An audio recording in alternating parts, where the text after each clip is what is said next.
तो दोस्तों, कैसे हैं आप? उम्मीद करता हूँ सब ठीक ठाक होंगे और अपना ध्यान रख रहे होंगे। देखिए, अभी तक मैंने संविधान सभा की पार्ट 1, पार्ट 2, पार्ट 3 डाली है।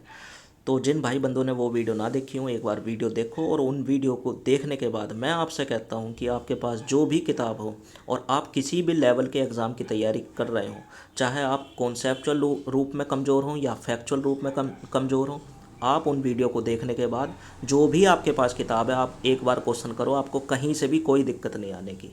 ठीक। तो चलिए, आज हम जो है संविधान सभा हमारा हो गया, हम प्रस्तावना स्टार्ट करते हैं। प्रस्तावना यानी उद्देशिका, इसे अंग्रेजी में कहा जाता है प्रियम्बल। देखिए, प्रस्तावना, प्रस्तावना को उद्देशिका भी कहा जाता है और अंग्रेजी में इसे कहा जाता है प्रियम्बल। तो सबसे पहले प्रस्तावना को पढ़ने से पहले हमें 3 केस के बारे में जानना बहुत ज़रूरी है। एग्ज़ाम में बार बार वहाँ से क्वेश्चन आता है और ये पता भी होने चाहिए। तो सबसे पहले एक केस था, केस को हिंदी में कहते हैं वाद। एक बात था कि प्रस्तावना जो है वो संविधान का भाग नहीं है। प्रस्तावना जो है वो संविधान का भाग नहीं है। ये किस केस में कहा गया, यानी किस वाद में कहा गया? क्वेश्चन बनता है भाई यहाँ से। 1960 1960 का एक वाद था, बेरूबारी, बेरूबारी बनाम भारत संघ। उसमें सुप्रीम कोर्ट एक डिसीजन देता है कि प्रस्तावना संविधान का भाग नहीं है, और कई बार एग्ज़ाम में पूछा जाता है। चलिए अगला देखते हैं। अब सुप्रीम कोर्ट अपने डिसीजन को उलट देता है और कहता है कि प्रस्तावना संविधान का भाग है। प्रस्तावना संविधान का भाग है। तो ये बहुत फेमस केस है, पता होना चाहिए आपको। ये है आपका 1973 केशवानंद भारती, जो पूरे संविधान पे छाए रहते हैं। केशवानंद भारती बनाम केरल राज्य, भारती बनाम केरल राज्य। और इसमें सुप्रीम कोर्ट कहती है कि प्रस्तावना संविधान का भाग है। इस केस में जो है 13 न्यायाधीशों की पीठ बैठी थी। बहुत बड़ा केस था ये। और उस टाइम जो है चीफ जस्टिस हुआ करते थे A.K. सीकरी साहब। इतना फेमस केस है कि यहाँ से कहीं से भी क्वेश्चन आ सकता है। A.K. सीकरी। और इसमें ना केवल सुप्रीम कोर्ट ने ये कहा कि प्रस्तावना संविधान का भाग है, बल्कि ये भी कहा कि आप प्रस्तावना में संशोधन कर सकते हैं, जैसे जो है संविधान के अन्य भागों में किया जाता है। ठीक। तो ये हो गया। आप तीसरा पढ़ते हैं।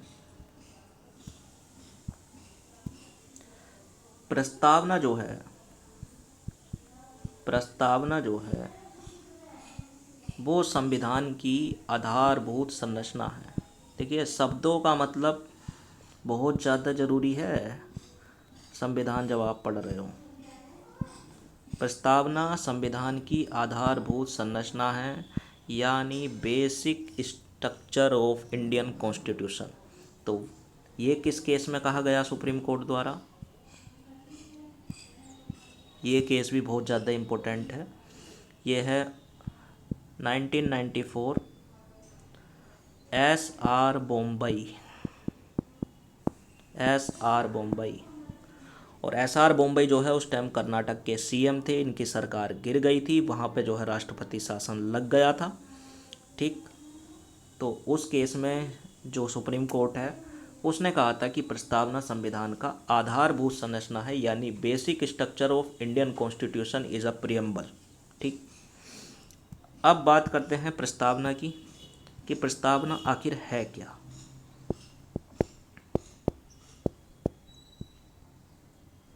स्क्रीनशॉट खिंच गया भाई। अच्छा। तो एडजस्ट करो यार, ये एडजस्ट कर कर के वीडियो बनाता हूँ मैं। देखिए, प्रस्तावना आखिर है क्या। तो प्रस्तावना एक ऐसा दस्तावेज है जिसमें हमारे संविधान के क्या उद्देश्य हैं, इसलिए इसे उद्देशिका भी कहा जाता है। ये क्या क्या बताता है? हमारा संविधान का विस्तार कहाँ से कहाँ तक है, और इनफैक्ट संविधान जो है वो कब से लागू हुआ उसकी तिथि भी बताता है प्रस्तावना। तो एक हमारे संविधान का स्वरूप क्या है, उसका उद्देश्य क्या है, उसका विस्तार कहाँ से कहाँ तक है, तो ये सारी चीज़ें प्रस्तावना बताती है। ठीक। तो क्वेश्चन कई बार ये आता है कि जो भारतीय संविधान है उसका स्रोत क्या है, भारतीय संविधान का स्रोत क्या है। तो वो आपको ऑप्शन दे देगा। स्रोत का मतलब क्या है कि भारतीय संविधान में जो है सर्वोच्च क्या है। ठीक। तो भारतीय संविधान में सर्वोच्च क्या है? राष्ट्रपति सर्वोच्च है, संसद सर्वोच्च है, प्रधानमंत्री सर्वोच्च है, संविधान सर्वोच्च है, या जनता सर्वोच्च है। तो आप ध्यान रखिए, भारतीय संविधान में जो सर्वोच्च है वो है जनता। और ये चीज़ हमें कौन बता रहा है? ये चीज़ हमें बता रहा है प्रियम्बल यानी प्रस्तावना। ये चीज़ हमें बताती है, क्योंकि प्रस्तावना की पहली लाइन में ही सबसे पहले स्टार्टिंग होती है हम भारत के लोग, हम भारत के लोग यानी we the people of India. तो ये चीज़ बताई जा रही है। तो यहाँ से क्वेश्चन इस तरीके से आता है कि हम भारत के लोग किस में बताया गया? उद्देशिका में। और भारतीय संविधान का स्रोत क्या है?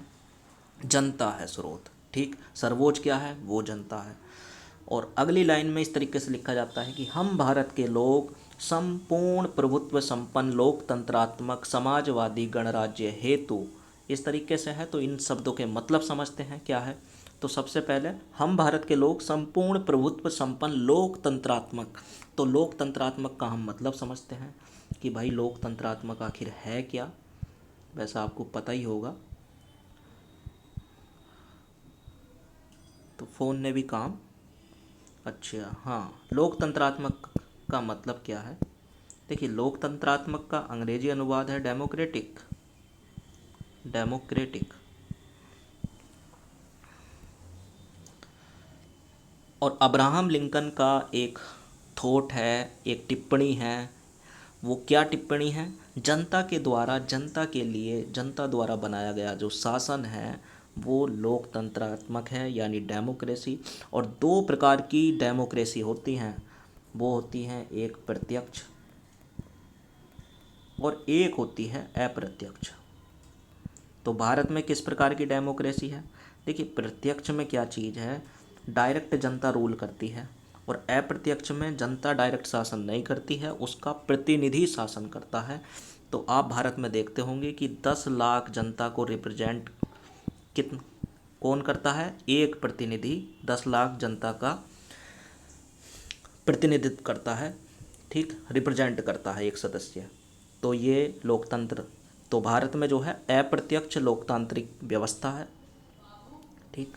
अब हम बात करेंगे, हम भारत के लोग संपूर्ण प्रभुत्व संपन्न लोकतंत्रात्मक समाजवादी गणराज्य है। तो हम करते हैं कि ये समाजवाद का मतलब क्या है। समाजवाद, देखिए समाजवाद को कहा जाता है सोशलिज्म। तो इसका सीधी आसान भाषा में बताता हूँ कि समाजवाद का मतलब क्या है। कि सारी संपत्ति पे जो अधिकार है अगर वो सरकार का है तो वो समाजवादी सरकार है। यानी वो किसी को भी जो है अपनी मनमानी नहीं करने देगी। लेकिन 1991 में क्या हुआ? प्राइवेटाइजेशन, ग्लोबलाइजेशन, वैश्वीकरण, भूमंडलीकरण आया, व्यापार से पार होने लगा विदेश से। तो ये इन चीज़ों का मतलब समाप्त हो गया। लेकिन फिर भी हम कह सकते हैं कि जो हमारा सरकार है, हमारा संविधान है, वो समाजवादी है। ठीक। अब एक शब्द और आता है कि हम भारत के लोग संपूर्ण प्रभुत्व संपन्न लोकतंत्रात्मक समाजवादी गणराज्य यानी गणतंत्र। इसका मतलब क्या है? हमारी प्रस्तावना में लिखा हुआ है ये गणतंत्र। ये क्या मतलब है? तो गणतंत्र को अंग्रेजी में कहते हैं रिपब्लिक। अब इसका मतलब क्या है? देखिए, गणतंत्र का मतलब होता है कि जो देश में जो सर्वोच्च पदाधिकारी है अगर वो उसका निर्वाचन होता है तो वो गणतंत्र है। तो हमारे भारत में जो सर्वोच्च पदाधिकारी हैं वो हैं राष्ट्रपति जी। तो क्या राष्ट्रपति जी का निर्वाचन होता है? बिल्कुल होता है, लेकिन प्रत्यक्ष नहीं होता है, अप्रत्यक्ष होता है। एकल हस्तांतरणीय मत प्रणाली द्वारा होता है अप्रत्यक्ष चुनाव। डायरेक्ट जनता चुनाव नहीं करती। कभी आपने देखा राष्ट्रपति जी के चुनाव जनता ने जाके वोट डाल दिया हो? तो एकल मतलब अप्रत्यक्ष चुनाव होता है। लेकिन इसका मतलब ये है कि आपके यहाँ जो सर्वोच्च पदाधिकारी का पद है उसका निर्वाचन हो रहा है, मतलब राजा का बेटा राजा नहीं बन रहा है। तो ये मतलब है गणतंत्र का। तो अगर क्वेश्चन इस तरीके से आता है कि लोकतंत्र का उल्लेख किस में करा गया है, तो उद्देशिका यानी प्रस्तावना में किया गया है। गणतंत्र का उल्लेख किस में करा गया है? प्रियम्बल में, ठीक है, प्रस्तावना में किया गया है। तो ये सारी चीज़ें हैं। अब बात करते हैं, देखिए हमारा संविधान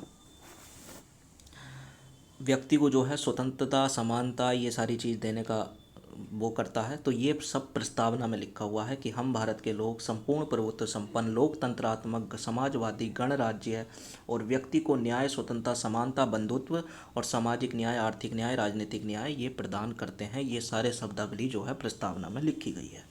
तो प्रस्तावना में हम बात करते हैं, देखिए प्रस्तावना का जो उद्देश्य है वो क्या है? न्याय, स्वतंत्रता, समानता, ये सारे शब्द प्रस्तावना में उल्लेखित हैं, और बंधुत्व। अब मैं बात करता हूँ, प्रस्तावना में न्याय की चर्चा हुई है और 3 प्रकार के न्याय की चर्चा हुई है, और यहाँ से क्वेश्चन कई एग्जामों में पूछा गया है। सामाजिक न्याय, आर्थिक न्याय और राजनीतिक न्याय। राजनीतिक न्याय, ये राजनीतिक है, ठीक है। और इसका क्रम हमें याद होना चाहिए कि जो प्रस्तावना में, कई बार तो ये क्वेश्चन भी आया कि प्रस्तावना में कितने प्रकार के न्याय का उल्लेख है? तो 3 प्रकार के न्याय, सामाजिक न्याय, आर्थिक न्याय और राजनीतिक न्याय। और इसका आपको क्रम याद होना चाहिए, पहले सामाजिक है, फिर आर्थिक है, राजनीतिक है, क्योंकि कई बार ये क्वेश्चन पूछा गया है कि इन्हें जो है, जो प्रस्तावना है उसमें न्याय का क्रम जो है व्यवस्थित करो। तो सामाजिक, आर्थिक, राजनीतिक, राजनीतिक, आर्थिक, सामाजिक, सामाजिक, राजनीतिक, आर्थिक, इस तरीके से ऑप्शन बनाकर आपको दे देगा। तो आपको याद रखना है सामाजिक, आर्थिक, राजनीतिक, इसका क्रम सहित याद रखना है, ठीक। अब इस तरीके से भी क्वेश्चन आ सकता है और पूछा भी गया है, क्योंकि मैं आपको हाथों हाथ जहाँ से भी जिस तरीके से भी क्वेश्चन बनते हैं वो भी बताऊंगा। अगर उसने क्वेश्चन ये पूछ लिया कि सामाजिक न्याय, राजनीतिक न्याय और आर्थिक न्याय की जो चर्चा है, उल्लेख है, वो किस में किया गया है? ऑप्शन ए उद्देशिका में, ऑप्शन बी मूल अधिकार में, ऑप्शन सी उद्देशिका और नीति निदेशक तत्व, और ऑप्शन डी कुछ भी दे देगा वो।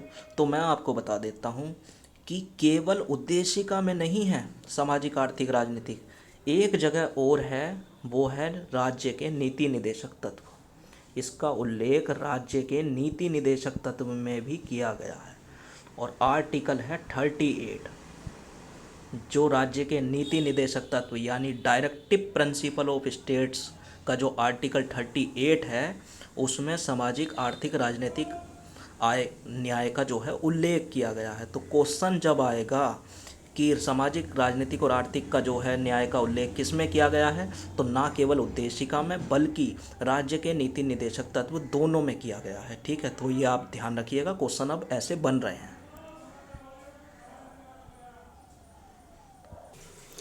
तो दोस्तों नेक्स्ट पार्ट जो है हम अगली वीडियो में कंटिन्यू करेंगे, और अगले पार्ट में हम प्रस्तावना को समाप्त करेंगे। तब तक आप ये देखिएगा, और अभी